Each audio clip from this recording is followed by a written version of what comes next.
ہر روپ کے ہیں بے روپ کیا، سامنے ہے کیا اور پوشیدہ کیا، سیاست، معیشت اور معاشرت، اقتدار کے عوانوں کی منافقت، سر عام ہوں گے بے نقاب۔ دیکھتے رہیے پروگرام حقیقت ہے کیا، سکندر احمان کے ساتھ۔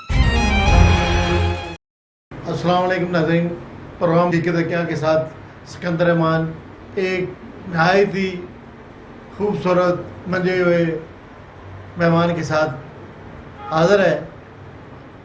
ماشاءاللہ ان کے والد مرحوم وہ بھی ایک بڑے نام کے آدمی تھے، وہ مشیر حکومت رہے چودھری فرمان علی۔ ماشاءاللہ ان کی زندگی اپنی اولاد کے لیے اور میرپور کے شہریوں کے لیے ایک بڑی مثال ہے۔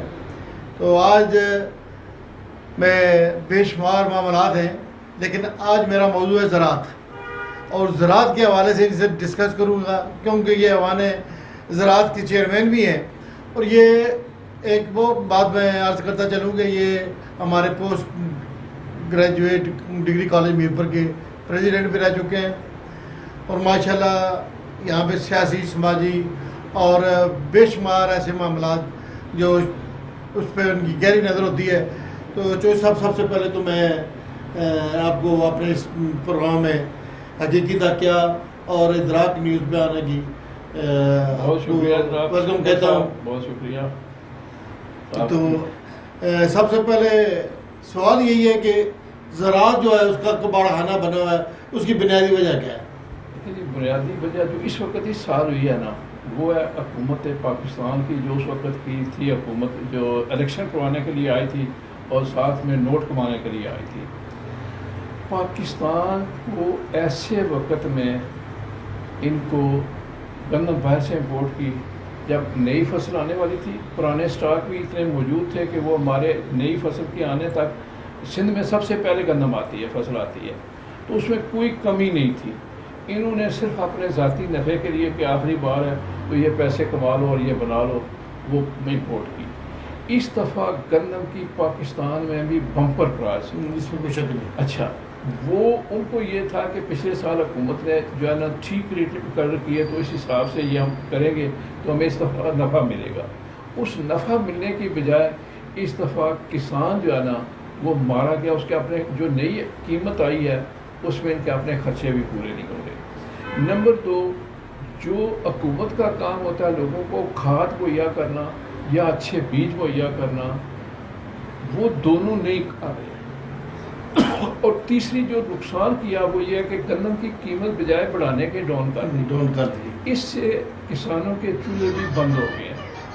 اس لیے گورنمنٹ کو اس پر دوبارہ غور کرنا چاہیے، اور یہ کوئی بہادری نہیں ہے کہ ہم نے آٹا کو سستا کر دیا ہے۔ کسی بھی چیز کا اس طرح جو ہے نا، وہ کسی بھی چیز کو آپ باہر سے فالتو امپورٹ کر لیں تو اپنا اس دفعہ تو چلو کچھ اور معاملات ہیں جو اندر کھانے ہیں، جس وجہ سے ان کو باہر سے ایک گندم منگوانی جو ہے نا شاید بائی فورس ان کو منگوانی پڑی ہے۔ تو یہ سب لوگ ذمہ دار بھی یہ جانتے ہیں کہ یہ ہماری تباہی کا راستہ ہے، یہ گورنمنٹ نے ہمارے ساتھ برا کیا، اچھا نہیں کیا۔ اچھا جی، دوسری بات یہ ہے کہ کوئی پالیسی نہیں ہے۔ آپ کو پتہ ہے کہ ہر سال ایک سال گندم جو ہے وافر مقدار میں ہو جاتی ہے، دوسرے سال وہ ناپید ہو جاتی ہے، اس کی بنیادی وجہ کیا ہے؟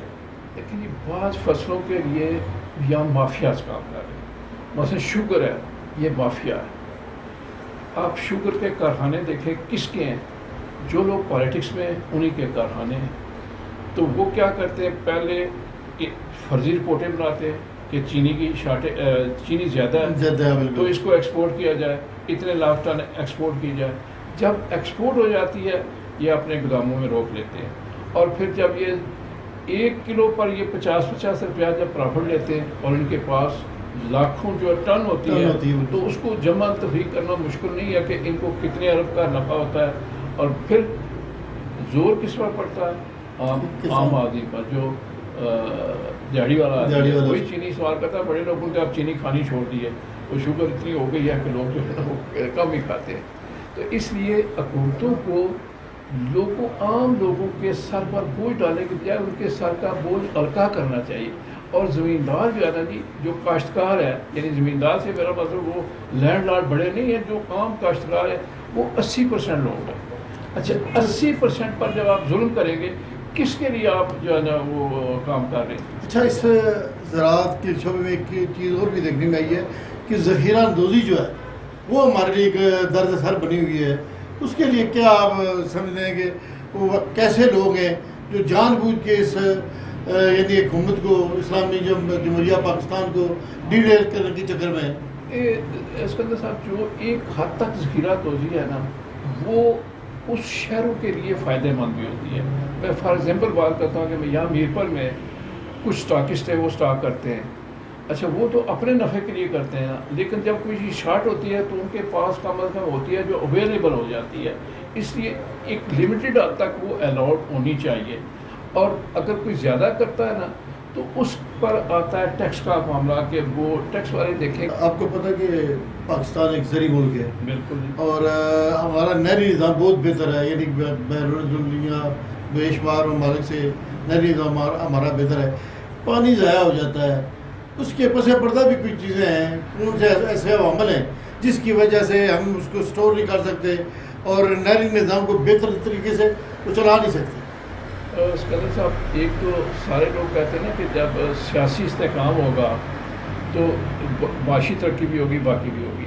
میں کہتا ہوں زرعی ترقی کے لیے ضروری ہے کہ کوئی حکومتیں ایسی ہوں جو لوگوں کو جوابدہ ہوں، جو لوگوں کو جب دوبارہ ووٹ لینے کے لیے جائیں تو وہ کہہ سکیں کہ ہم نے ایگریکلچر کی ڈیولپمنٹ کے لیے آپ کو پانی کی فیسلٹی دی ہے، اسٹور کرنے کی دی ہے، ڈرپ اریگیشن دی ہے، اور باقی بھی جو ہے نا ایسے وسائل دیے ہیں کہ بیج اچھے دیے ہیں، آپ کو کھاد جو ہے نا بر وقت اور صحیح ریٹ پر دی ہے۔ یہ سارا کچھ نہیں ہے، نہ بیج نہ کھاد صحیح قیمت پر، وہ بھی بلیک میں ہوتی ہے۔ اور یہ یا تو کوئی چیز اگر تھوڑی سی سستی ہو تو اسمگل ہو جاتی ہے، ہمارے لوگوں کو نہیں ملتی ہے۔ دوسرا، ہمارے ملک میں ایگریکلچر کی ریسرچ اینڈ ڈیولپمنٹ کا کوئی تصور ہی نہیں ہے۔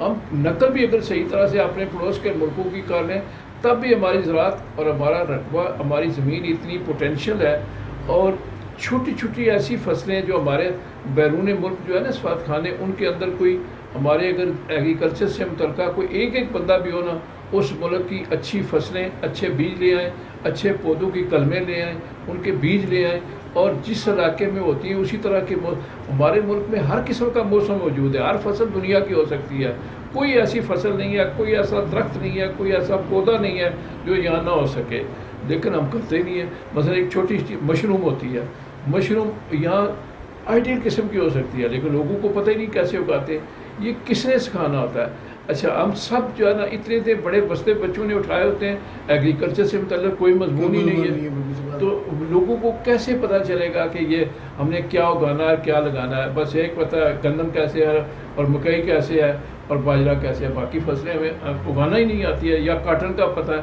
کاٹن بھی ابھی جو ہے نا اس کی بھی دنیا میں بے شمار قسمیں، کون سی قسم بہتر ہے یہ کس نے بتانا ہے؟ یہ حکومتوں نے بتانا ہے، اور حکومتی ادارے ایسے ہوتے ہیں۔ ایگریکلچر کا ہمارا جو بھی جس علاقے میں بھی ڈپارٹمنٹ ہے نا، سوائے تنخواہیں لینے کے ان کو بیچاروں کو کوئی ڈیوٹی نہیں دی جاتی کہ آپ یہ کریں، کوئی پائلٹ پروجیکٹ بنائیں، کسی بھی چیز کا ایک علاقے میں بنائیں۔ اچھا آج کل سولر کے ٹیوب ویل، ایسے علاقے جہاں پانی جو ہے نا 100 فٹ سے کم، یعنی زیر زمین 100 فٹ سے کم ہو، وہاں سولر کے جو ہے نا وہ پانی لگے، مٹی ہماری طاقتور ہے، اس کو پانی ملے، کھاد ملے، تو جو جہان کی فصل ہے وہ مل سکتی ہے۔ جیسے کہ یہاں پہ مشینری کا بھی فقدان ہے، اور کوئی بھی چیز جو ذرا سے متعلقہ ہوتی ہے اس پہ اتنی ڈیوٹی لگا دیتے ہیں کہ سمجھ نہیں آتی کیوں نہیں اس پہ جو ہے ابھی میں نے سنا ہے کہ سولر پر بھی ٹیکس لگنے لگا، یہ ہوتا تھا نا کہ دودھ پر بھی ٹیکس لگانے لگے کہ یہ اللہ کی نعمت ہے، یہ لوگوں کو مفت کیوں ملے؟ تو یہ اس طرح کی بد آواسیاں اور حماقتیں جو ہے نا وہ حکومتوں کو نہیں کرنی چاہیے، حکومتوں کو لوگوں کے لیے کام کرنا چاہیے، اپنے لیے نہیں، لوگوں کے لیے۔ تو سب چیپٹر بہت لمبا ہے، اس پہ بات کرنا چاہیں تو بڑے ٹائم لگ جائے گا، لیکن صرف آخر میں یہی ہے کہ ہمیں یہ بتا دیں کہ جو تباہی ہو رہی ہے زراعت کی، اس کے پیچھے کیا ہے، اور اس کے لیے کوئی پیغام دینا چاہیں تو وہ جناب ہمارے جو ادراک کے ناظرین ہیں ان کے لیے کیا دینا چاہیں گے؟ بات یہ ہے کہ تباہی جو حکومتیں کرتی ہیں نا انہیں کو سیدھا کرنا ہے، اور حکومتیں جب لوگوں کی منشا کے مطابق ان کی مرضی کے مطابق ہوں گی وہ لوگ پھر ڈنڈا لے کے خود اس کو کہیں گے کہ اچھا یہ کام ہمارے لیے کرو. یہ لوگ اس طرح نہیں کرتے کہ کوئی پوچھنے والا نہیں ہے اور باہر سے ان کو جو ہے نا وہ ساری مراحت مل جاتی ہیں تو اس لیے اس طرف ان کی توجہ ہی نہیں جاتی ہے. یہ ساری چیزیں آل ٹوگیدر اکٹھی کرنی ہوتی ہیں جس وجہ سے یہ نہیں کرتے. ایک مربوط سسٹم ہوگا تو یہ ترقی کرے گی زراعت, ایسے نہیں کرے گی. دیکھیں ہماری آبادی تو بے شمار بے تاشا بے ہنگم بڑھ رہی ہے بالکل, اور اس کی خوراک کے لیے بھی ہمیں اسی طرح سے محنت کرنی ہوگی کہ ہم سب کو خوراک ملے. جو بچے پیدا ہونے والے ہیں جس سپیڈ سے پیدا ہو رہے ہیں ان کو ابھی اگر یہ پاکستان کی جو آبادی ملک سے باہر ہے اگر تصور کریں وہ بھی اگر یہاں اندر موجود ہو اور وہ زر بدلہ بھی نہ آ رہا ہو اور وہ کھا بھی رہے ہوں تو کہاں سے کھائیں گے. ناظرین یعنی کہ 2 کروڑ کی آبادی 1947 سے لے کر آج 24 کروڑ ہے اور کوئی خاطر خواہ ہماری حکومتی سوچے نہیں ہے کہ زراعت کو کس طرح آگے بڑھایا جا سکتا ہے. ہمارے اس پروگرام میں حقیقت کیا میں چودھری صاحب کے ذریعے خیالات آپ نے سنے اور اس کے پس پردہ جو چیزیں چھپی ہوئی تھیں ان کا بھی انہوں نے شکار کیا. انشاءاللہ کسی اور پروگرام میں حاضر ہوں گا. السلام علیکم.